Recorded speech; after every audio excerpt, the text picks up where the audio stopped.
Hello everyone, welcome to अध्ययन अध्यापन। तो बिहार टीचर लेटेस्ट अपडेट क्या है वो हम लोग जानने वाले हैं। तो देखिए, सबसे पहले यहाँ पर प्राण नंबर जनरेशन के लिए इम्पॉर्टेंट डॉक्यूमेंट आपको क्या लगने वाले हैं, तो वो मैं अभी बताने वाली हूँ, क्योंकि लेटर जारी किया गया है, वो लेटर भी आपको दिखाऊंगी। इसके अलावा ट्रांसफ़र को लेकर के क्या लेटेस्ट अपडेट है और किन शिक्षकों का ट्रांसफ़र होल्ड पर रखा जाएगा, तो ये आप देख लीजिए। यहाँ पर काफ़ी संख्या में ऐसे शिक्षक हैं जिनका ट्रांसफ़र पर जो है होल्ड लग जाएगा, यानी उनका ट्रांसफ़र रुक जाएगा। और प्राथमिकता किन शिक्षकों को मिलने वाला है, तो वो भी हम लोग जानेंगे। तो चलिए हम लोग देखते हैं क्या कुछ यहाँ पर अपडेट है। तो ये आप देख सकते हैं, बिहार सरकार जिला शिक्षा पदाधिकारी लखीसराय, इसी तरह से आपके ज़िले में भी ये लेटर जारी किया गया होगा। और यहाँ पर बस आपको यही इन्फॉर्मेशन आपको भी मिलेगा अगर आप दूसरे ज़िले से संबंधित है। जिला कार्यक्रम पदाधिकारी जिला शिक्षा विभाग लखीसराय और सेवा में सभी प्रखंड शिक्षा पदाधिकारी को ये लेटर लिखा गया है। विषय विशिष्ट शिक्षकों का प्राण आवंटन हेतु अग्रेतर कार्रवाई करने के संबंध में ये देख सकते हैं आप लोग। 16/1/2025 यहाँ पर डेट है। महाशय, उपर्युक्त विषय का अंकित करना है कि विशिष्ट शिक्षकों को वेतन आदि भुगतान हेतु उन्हें एनपीएस योजना से आच्छादित किया जाना है और इस हेतु उन्हें उनके पास प्राण नंबर होना आवश्यक है। तो ये प्राण नंबर बहुत ही ज़्यादा इम्पॉर्टेंट है। अतः उक्त के आलोक में निर्देश दिया जाता है कि विशिष्ट शिक्षक के पद पर योगदान करने वाले शिक्षकों की प्राण नंबर हेतु एनपीएस पोर्टल पर ऑनलाइन जिला कार्यक्रम पदाधिकारी स्थापना के डीडीओ कोड जो कि ये है और डीएससी लखीसराय डालते हुए शीघ्र भरवाना सुनिश्चित किया जाएगा। इसके लिए अपने स्तर से प्रखंड अंतर्गत सभी नवनियुक्त विशिष्ट शिक्षकों से सूचित करते हुए ये आपका वेबसाइट दिया गया है, पर ऑनलाइन आवेदन करना सुनिश्चित किया जाएगा। तो यहाँ पर आपसे ऑनलाइन आवेदन करवाएंगे और ऑनलाइन आवेदन करने हेतु अपलोड किए जाने वाले कागजात या अभिलेख का विवरण निम्नवत है। तो कौन कौन से डॉक्यूमेंट आपसे मांगा जाएगा, तो वो देख लीजिए जिसे अपलोड करना है। पहला आपका नियुक्ति पत्र होना चाहिए, दूसरा विद्यालय पदस्थापन पत्र, तीसरा आधार कार्ड आपका, चौथा पैन कार्ड होना चाहिए और इसके अलावा चेक और पासबुक में से कोई होना चाहिए। तो ये आप देख सकते हैं, ये हो गया। और इसके बाद देखिए क्या अपडेट है। इस तरह से आप देख सकते हैं, कार्यालय जिला शिक्षा पदाधिकारी पटना, यहाँ पर भी आप इसको पढ़ लीजिएगा। मैं या इसको टेलीग्राम चैनल पर अपलोड कर दूंगी, आप वहाँ से आराम से पढ़ लीजिएगा। तो इस तरह से यहाँ पर लिंक दिया गया है और इसी पर आपको क्या करना है, इसको अपलोड करना है। ये आप देख सकते हैं, इंपॉर्टेंट कागजात का अभिलेख यहाँ पर भी दिया गया है। और नियुक्ति पत्र होना चाहिए, विद्यालय पदस्थापन पत्र, ये योगदान पत्र और उसके बाद आधार नंबर जो आपका है, आधार कार्ड, पैन पैन संख्या जो भी पैन कार्ड पर होता है, कैंसिल चेक या पासबुक और पहचान पत्र, आपका वोटर आईडी भी यहाँ पर मांगा गया है। ठीक है, तो इसको आप लोग अच्छे से पढ़ लीजिएगा। और इसके बाद और देखते हैं, तो इसको एक बार देख लीजिए। ये जो एएनपीएस के आवेदन के लिए फ्लो चार्ट का अवलोकन किया जा सकता है, इस तरह से आपको यहाँ पर दिया गया होगा। और जिसमें देखिए आपको ये किस प्रकार से लिखा गया है, रजिस्टर नाउ गवर्नमेंट सब्सक्राइबर्स में क्लिक करें, register now, initial process registration, fill the columns, date of birth, PAN number, mobile number, email ID, फिर प्रोसीड होगा, फिर गवर्नमेंट एम्प्लॉयर और रजिस्टर विद आधार। ये सारे जो है फ्लो चार्ट यहाँ पर आपको दिया गया होगा।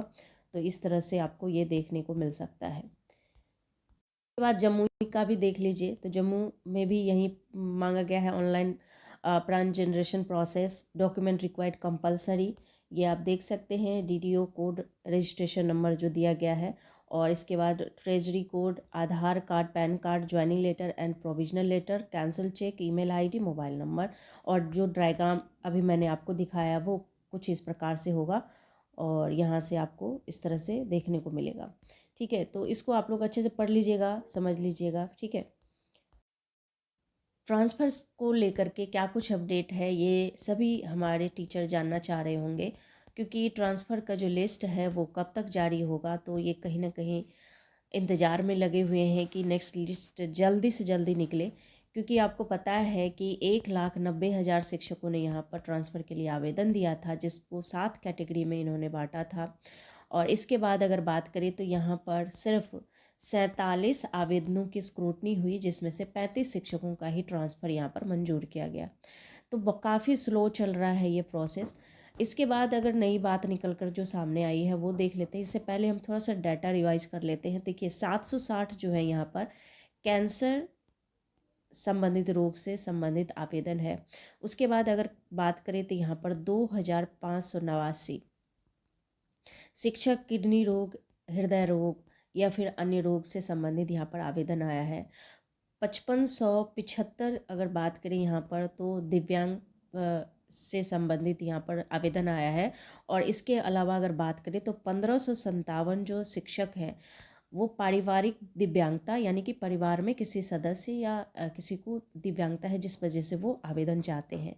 इसके अलावा 1338 जो शिक्षिका हैं यहाँ पर, ये है विधवा और परित्यक्ता वाले, जिनकी संख्या 1338 है। तो इन शिक्षकों का जो यहाँ पर ट्रांसफ़र है वो एस सिद्धार्थ स्वयं करेंगे, मतलब इस पर वो खुद ही संज्ञान ले रहे हैं और इन सभी शिक्षकों का जो ट्रांसफ़र है वो इनके द्वारा किया जाएगा।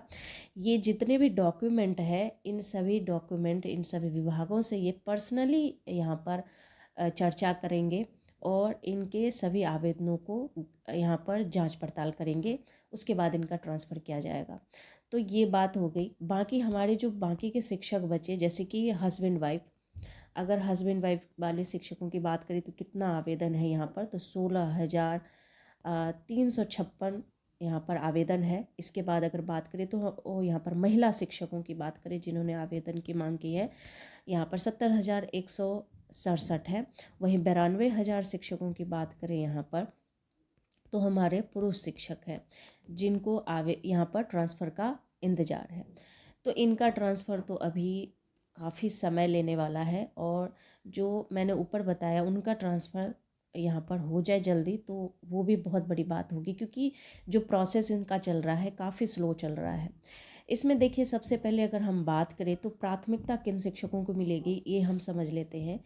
तो देखिए पहले उन शिक्षकों को प्राथमिकता दी जाएगी यानी उनका ट्रांसफ़र किया जाएगा जो शिक्षक यहाँ पर अगर बात करें हम लोग तो 1994, 1995, 1998 सहित अन्य वर्षों में जो नियुक्त हैं और जिन्होंने ट्रांसफ़र के लिए आवेदन किया है, तो इन शिक्षकों का यहाँ पर ट्रांसफ़र पहले होगा।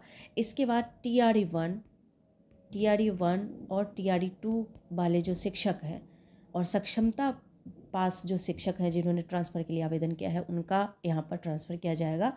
उसके बाद TRE 3 का भी यहाँ पर TRE 3 के शिक्षकों का भी ट्रांसफ़र किया जाएगा, लेकिन पहले अभी इनकी काउंसलिंग होगी, उसके बाद इनका जो है ट्रांसफ़र किया जाएगा। इसके अलावा अगर बात करें तो निलंबित कौन से शिक्षक हैं, तो देखिए लगभग 1700 के आसपास यहाँ पर वैसे शिक्षक जो निलंबित हैं या फिर आरोपित हैं या संदिग्ध प्रमाण पत्रों की वजह से जो है इनका जो ट्रांसफ़र है वो होल्ड पर कर दिया गया है। इनका ट्रांसफ़र अभी नहीं होगा, ठीक है, बाद में किया जाए जब क्लियर हो जाएगी सारी चीज़ें तब जा कर के इनका ट्रांसफ़र संभव हो पाए, अदरवाइज अभी इनका जो ट्रांसफ़र है वो नहीं होगा। अब बात कर लेते हैं कि लिस्ट कब तक जारी होगा। तो देखिए लिस्ट में जो है अब आपको यहाँ पर लगने वाला है समय, क्योंकि जो प्रोसेस है यहाँ पर सोचिए अगर 47 आवेदनों का स्क्रूटनी करने में इनको इतना समय लग गया, पूरा जनवरी माह निकल गया और कुछ दिन बचे हैं, तो इस मंथ में तो अब यहाँ पर लिस्ट जारी नहीं किया जाएगा, क्योंकि स्वयं एस सिद्धार्थ का कहना है कि जो हर महीने यहाँ पर 5 से 8 दिन के बीच आपके लिए यहाँ पर ट्रांसफ़र की लिस्ट जारी की जाएगी। यानी हर महीने 5 से 8 दिन के बीच की बात करें तो यहाँ पर फरवरी माह में ही अब 5 से 8 तारीख तक आपको नेक्स्ट लिस्ट देखने को मिल जाए। और एस सिद्धार्थ का यहाँ पर यह भी कहना है कि जितने शिक्षकों ने यहाँ पर ट्रांसफ़र के लिए आवेदन किया है उन सभी शिक्षकों का ट्रांसफ़र होगा। ये भी यहाँ पर इन्होंने एक बात जो है पॉजिटिव कहा है कि जितने शिक्षकों ने ट्रांसफ़र किया है अगर उनका कारण सही पाया जाता है तो ट्रांसफ़र 100% होगा। अगर आपने किसी कारणवश ट्रांसफ़र में जो विकल्प दिया है, जैसे कोई हस्बैंड वाइफ है और उन्होंने यहाँ पर डिस्टेंस के आधार पर फॉर्म भर दिया है, तो ऐसे में वो स्वयं ही आपका जो फॉर्म है वो दूसरे कैटेगरी में दे देंगे, जिस कैटेगरी में वहाँ पर रिक्तियों की संख्या होगी। और यहाँ पर अगर लगेगा कोई उनका जो मैटर है आपका दूसरे कैटेगरी में आता है यानी दूसरे विकल्प में आता है, तो वो ऑलरेडी वहाँ से दूसरे कैटेगरी में सेलेक्ट हो जाएगा, मतलब विकल्प में सेलेक्ट हो जाएगा, चाहे हस्बैंड वाइफ हो या फिर दूरी के आधार पे हो। तो इस तरह से यहाँ पर आप देख सकते हैं, क्योंकि बहुत सारे हमारी जो महिला शिक्षक हैं उन्होंने डिस्टेंस के आधार पर फॉर्म भर दिया, जबकि उनको हस्बैंड वाइफ के आधार पर फॉर्म भरना था। तो ऐसे में उनका जो ये आवेदन है वो अपने आप वहाँ पर वो चेंज हो जाएगा रिक्ति के हिसाब से। तो कुछ इस तरह से यहाँ पर अभी तक फ़िलहाल तो यही अपडेट है ट्रांसफ़र को लेकर के। तो बात करें तो यहाँ पर अगर एस सिद्धार्थ की बात करें तो 10,470 शिक्षकों का ये ट्रांसफ़र स्वयं करेंगे। बाकी 1,80,000 शिक्षकों का डीईओ द्वारा जो है यहाँ पर ट्रांसफ़र किया जाएगा। तो इस तरह से यहाँ पर ये प्रोसेस चल रहा है और अब कितना समय लगेगा अभी कुछ नहीं बताया जा सकता, लेकिन हाँ कोई महत्वपूर्ण अपडेट अगर आता है तो बिल्कुल आप लोगों तक पहुँचाया जाएगा। तो मिलती हूँ अगले अपडेट में, तब तक आप लोग अपना ख्याल रखिए। Thank you and thanks for watching.